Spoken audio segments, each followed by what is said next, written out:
امید بنو تعمیر کرو،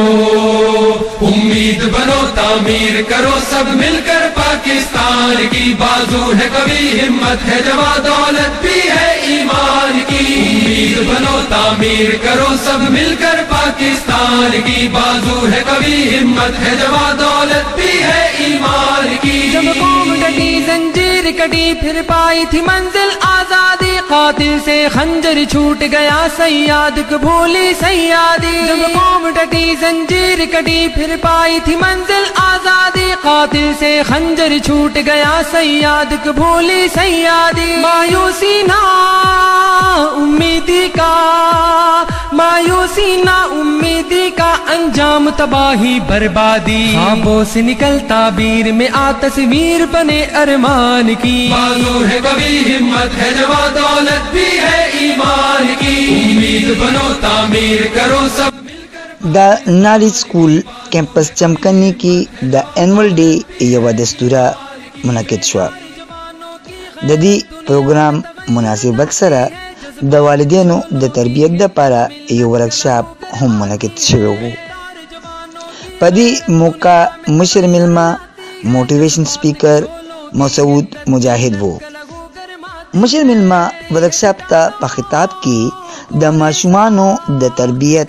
حوالې سره خبرې اترې وکړې۔ وطن متلاشی ہے غیرت کے کسی عنوان کی، په دې پروګرام کې ماشومانو ټیبلوز هم پیش کړل۔ مشر میلمه او د سکول انتظامیې په کامیاب شوي ماشومانو کې انعامات تقسیم کړل۔ پہلی بات یہ ہے کہ اس فنکشن کے دو حصے تھے، ایک حصہ ظاہر ہے پیرنٹس کے لیے تھا، پیرنٹس ٹریننگ، تو یہ بڑی یونیک چیز ہے جو اسکول نے والدین کے لیے جس کا انتظام کیا ہے۔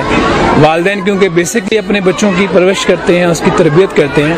تو یہ میں سمجھتا ہوں بہت بڑی ویلیو ایڈیشن ہے،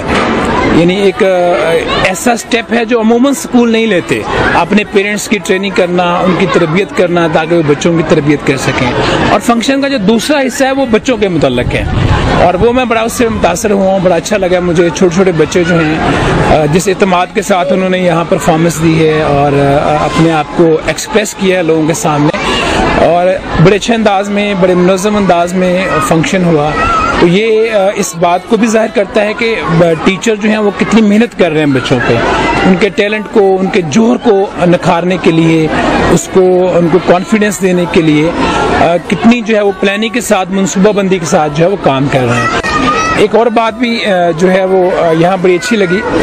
وہ یہ ہے کہ جس طرح کیمپس آرگنائز کیا ہے انہوں نے، اس کی بلڈنگ بنائی ہے اور جس طرح خوبصورتی کے ساتھ اس علاقے میں اس کو مینیج کیا، یہ بھی مجھے بڑا اچھا لگا۔ میں ان کو کہہ رہا تھا کہ مجھے بڑی خوشگوار حیرت ہوئی کہ کتنا اچھا پلان وے سے جو ہے وہ اس کو تعمیر کیا گیا ہے، بنایا گیا ہے۔ عموماً ہمارے یہاں کرائے کی بلڈنگ میں اسکول ہوتے ہیں اور مکان کے اندر بنا دیے جاتے ہیں جہاں پہ بچوں کی لرننگ کے حساب سے اس کی ڈیزائننگ نہیں ہوتی، تو یہ بڑا اچھا مجھے لگا ہے، بڑا اچھا کیمپس بنا ہوا ہے۔ څنګه چې موږ ګورو ماشوم ته څنګه د رهنمایي اجتي دقسې موږ دي کې د ټیچر ته د رهنمایي اجتي دې سره سره پیرنټس ته هم د ماشوم د تربیت دپاره لازمي طور سره د رهنمایي اجتي، چونکې دې کې دې ته موږ په ایجوکیشن په اصطلاح کې ټراینګل وایو چې په یو کونه باندې مور پلار ولاړ دي، په بله کونه باندې د ټراینګل چې کوم ماشوم دي، او په درېیمه کونه باندې چې کوم دي ټیچر دي۔ تو ان کیس ټیچر کار کوي، دې کې محنت کوي، ماشوم ورسره کوي، خو مور پلار اویر ني، نو په هغه صورت کې هغه ریزلټ نشي راتلی۔ نو دا د مور پلار د اویرنس دپاره چې د هغوی د ریسپانسبلټي څه جوړېږي او څه هغوی له پکار دي، یا د سکول چې کوم دی کوم ایفرټ دی یا په کوم پلان باندې سکول کار کوي، نو هغې نه مور پلار اویر شي، د راتلونکي چیلنجز چې کوم دي هغې نه مور پلار باخبره شي۔ او ایز ا پیرنټ زه دا خبره کول غواړم چې زه د نالج سکول سیسټم چمکني کیمپس نه ډیر زیات یو قسم له سیټسفاید یم، ځکه چې زما ماشومان 10 کیلومتره 15 کیلومتره لرې نه راځي او دلته سبق وایي، نو زه په هغې کې چینجز وینم۔ نو زه د یو ځل بیا د سر صابر د منیجنګ ډایرکټر آف پی کے ایس او د ټول جمله سټاف ډیر زیات مشکور یم، او